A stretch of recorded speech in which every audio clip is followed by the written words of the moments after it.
our first speaker today, Why Meetings Go Wrong by Bett. Let's welcome her and cheer her on. Thank you. Thank you all so much. I have been working for about 21 years. Can you believe that? 21 years. And in that time, I have been part of many different meetings.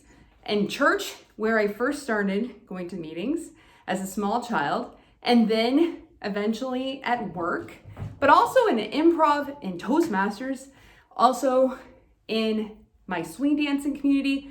I've seen other people also in my band meetings, and I've heard a lot of complaints about meetings in all these years.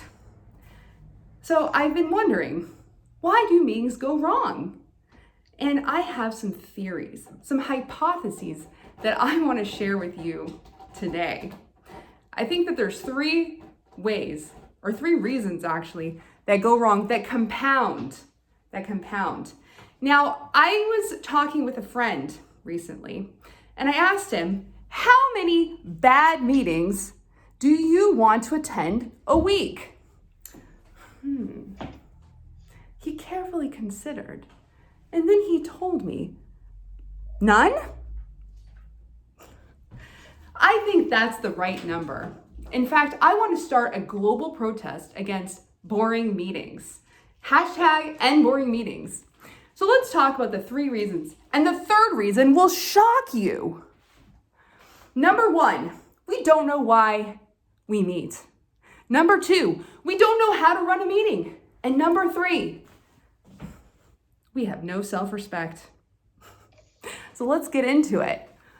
Why do we meet?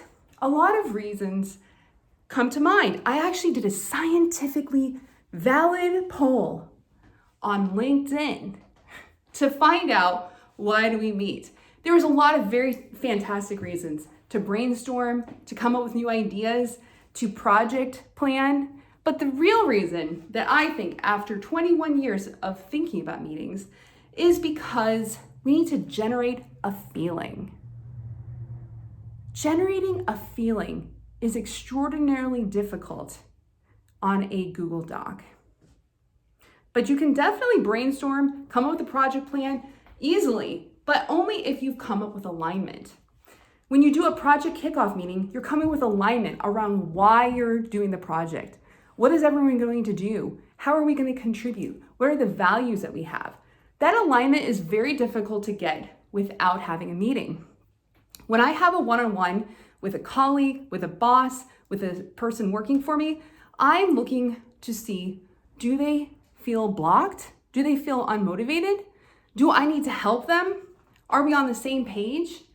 That's the reason why I meet. When I run DECM or an all hands at work, I'm trying to create motivation, inspiration, the energy to get us through the hard work that we're all doing. We're generating a feeling. And if you get handed a meeting, let's say you get a new job or someone quits and you've inherited a meeting, I would say it's time to think about the why.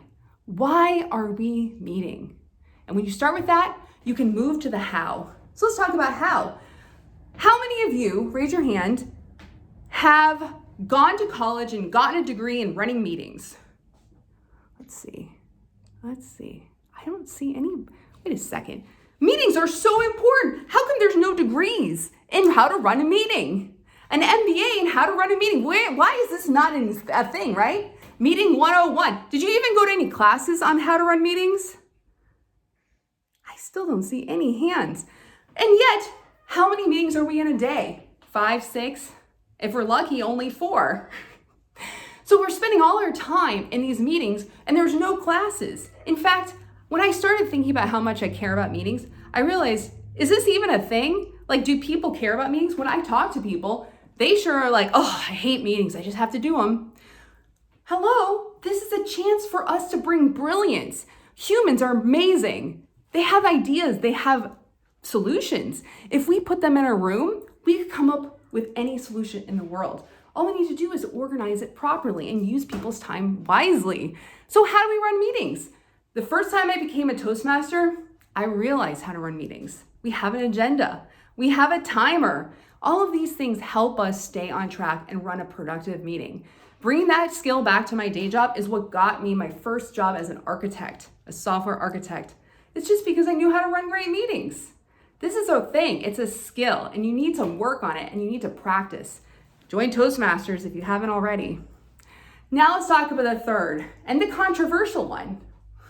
We've got no self-respect.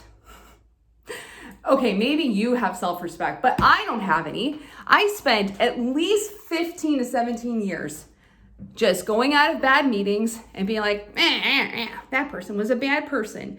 That Bob talked for 20 minutes about whatever he was talking about and no one else even cared. But you know who I didn't tell that feedback? I didn't tell the person who ran the meeting.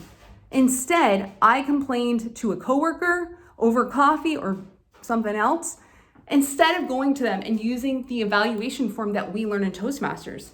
What did they do well? Jenny, you know what? You got all the right people into this meeting. Good job. You started right at 1 p.m. Great.